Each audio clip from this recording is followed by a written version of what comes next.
بسم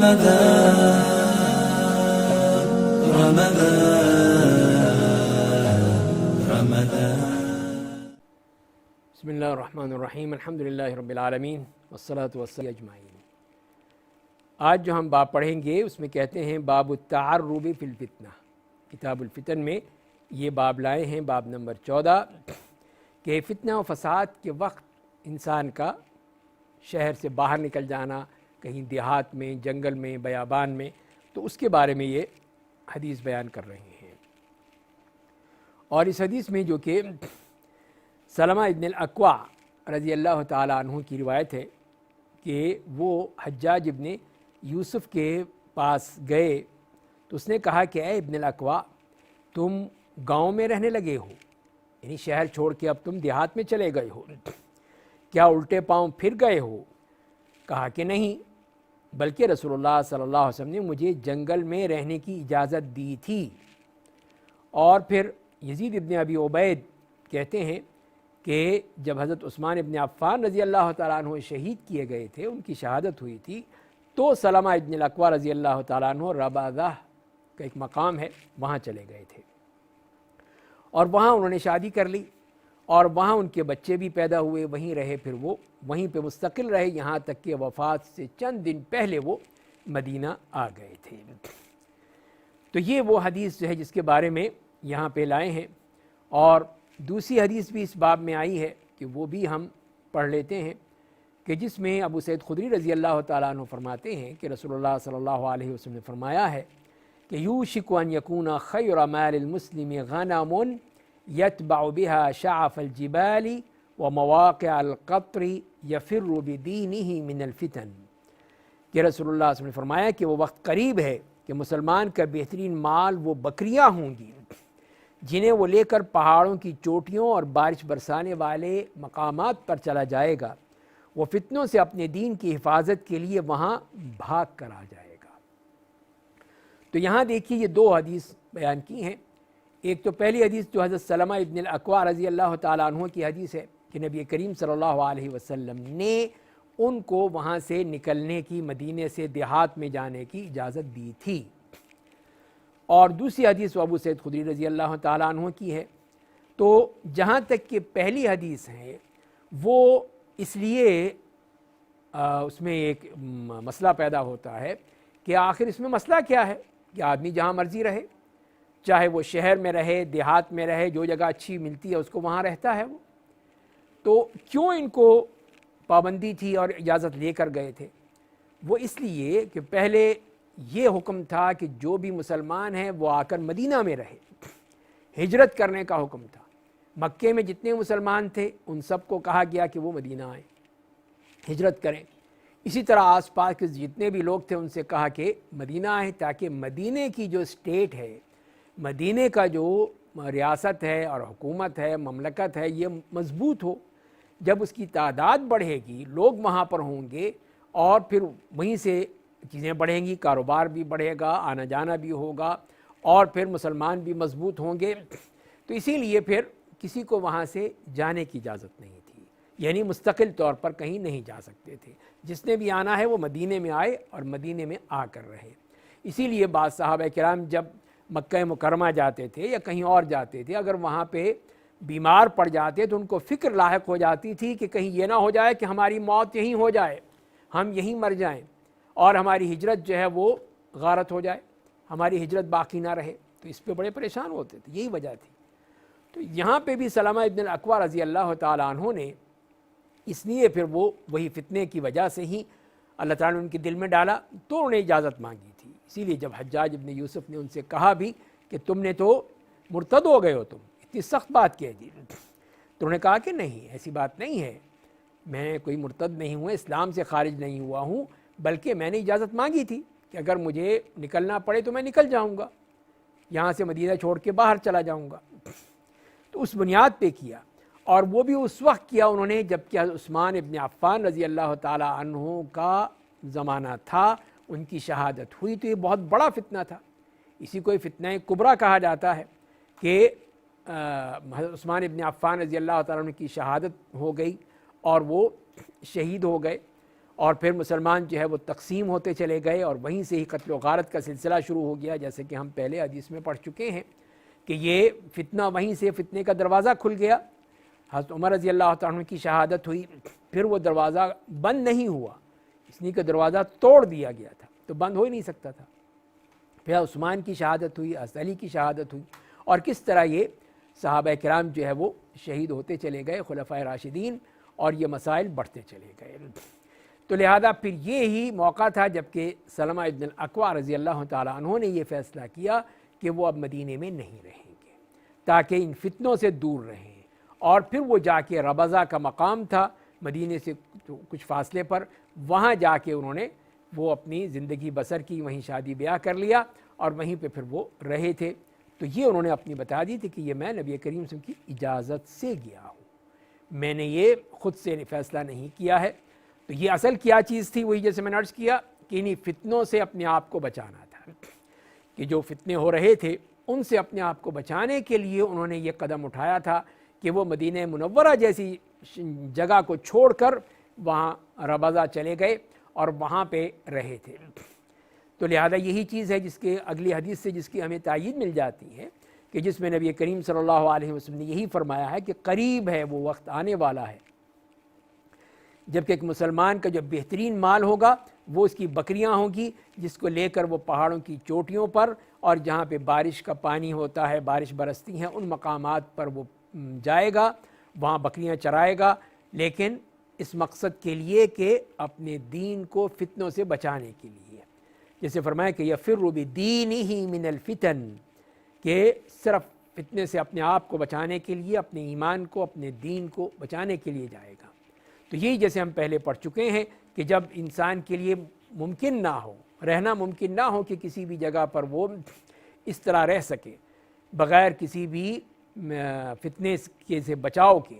اور وہاں پہ فتنے جو ہیں اتنے تیزی سے بڑھتے چلے جائیں کہ اس کے لیے رہنا مشکل ہو جائے، تو پھر اس کے لیے جائز ہوگا کہ وہ جا کے جنگلوں میں نکل جائے، کہیں پہاڑوں میں نکل جائے، بیابان میں، صحرا میں، وہاں پہ اللہ اللہ کرتا رہے، تو وہ اس سے بہتر ہے کہ وہ کہیں کسی فتنے میں ملوث ہو جائے۔ تو یہی انتہائی وہ خطرناک معاملہ ہے جس کی طرف اشارہ کیا، اور صحابہ کرام جو ہیں وہ اسی کے ذریعے، اسی کو ہی وہ بہت ہی خیال رکھا کرتے تھے کہ کہیں ان کا ایمان برباد تو نہیں ہو گیا، کہیں ان کا دین تباہ تو نہیں ہو گیا۔ تو سلمہ ابن الاکوع کی مثال ہمیں ملتی ہے رضی اللہ عنہ کہ انہوں نے پھر وہ پوری کوشش کی کہ وہ وہاں سے نکل کے جائیں اور جا کر اپنے دین کی حفاظت کریں، اور اسی طرح آپ نے اسی حدیث میں بیان کر دیا کہ اس طرح وہ بکریوں کو چرانے کا معاملہ ہو یا کوئی بھی معاملہ ہو، یہ تو ایک مثال کے طور پہ بیان کیا گیا ہے کہ انسان کو اصل مقصد اپنے اس دین و ایمان کو بچانا ہے کہ وہ کہیں برباد نہ ہو جائے، تباہ نہ ہو جائے۔ اس کے بعد اگلے باب میں لاتے ہیں باب التعوذ من الفتن، کہ فتنوں سے پناہ مانگنا، اللہ کی پناہ میں آ جانا اور ان سے بچنا کتنا ضروری ہے۔ اور اس میں حضرت انس رضی اللہ تعالیٰ عنہ فرماتے ہیں کہ لوگوں نے نبی کریم صلی اللہ علیہ وسلم سے اتنے سوال کیے کہ ان کو سوالات سے ایک طرح سے تنگ کر دیا، اتنے سوالات کیے۔ تو فرماتے ہیں کہ ایک دفعہ آپ ممبر پر تشریف لے گئے اور پھر آپ نے کہا کہ لا تسألونی عن شیء الا بینت لکم، کہ آج تم جو بھی سوال مجھے کرو گے میں تمہیں بیان کر دوں گا، جواب دوں گا۔ یعنی کہ آپ نے ایک طرح سے ایک اس پہ جو مسئلہ ہو چکا تھا، اس کی حد جو تھی وہ انتہا تک پہنچ چکی تھی، تو اب آپ نے کہا کہ اچھا جو پوچھنا ہے پوچھ لو، میں اس کا جواب دوں گا۔ تو فرماتے ہیں کہ میں پھر دائیں بائیں دیکھنے لگا تو ہر شخص کا سر اس کے کپڑے میں چھپا ہوا تھا اور وہ رو رہا تھا۔ آخر ایک شخص نے خاموشی توڑی، اس کا جب کسی سے جھگڑا ہوتا تو لوگ اس کے باپ کے سوا دوسرے باپ کی طرف اس کا نام لیتے، یعنی تو اپنے باپ کا نہیں ہے۔ تو اس نے کہا کہ یا رسول اللہ میرے والد کون ہیں؟ تو فرمایا کہ تمہارا والد تو حذیفہ ہے۔ پھر عمر رضی اللہ تعالیٰ عنہ سامنے آئے اور عرض کیا کہ ہم اللہ کے رب ہونے پر اور اسلام کے دین ہونے پر اور محمد صلی اللہ علیہ وسلم کے رسول ہونے پر راضی ہیں، ہمیں قبول ہے، ہم راضی ہیں، اور آزمائش کی برائی سے ہم اللہ کی پناہ مانگتے ہیں۔ اور پھر رسول کریم صلی اللہ علیہ وسلم نے ہی فرمایا کہ ما رأیت فی الخیر والشر کالیوم قط،